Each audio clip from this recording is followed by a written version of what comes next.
दाखवून दिले. सागराचे पाणी कधी आटणार नाही, माझ्या भीमाची आठवण कधी मिटणार नाही.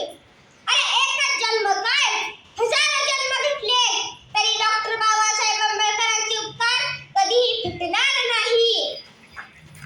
मैं आज आपको बाबा साहब के जीवन की एक सच्ची घटना बताने जा रहा हूँ. ये घटना है 26 नवंबर 1949 की.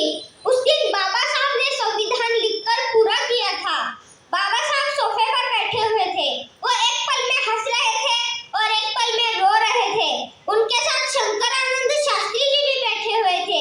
शास्त्री जी ने बाबा साहब से पूछा कि बाबा साहब ऐसा क्या हुआ जो आप एक पल में हंस रहे हैं और एक पल में रो रहे हैं.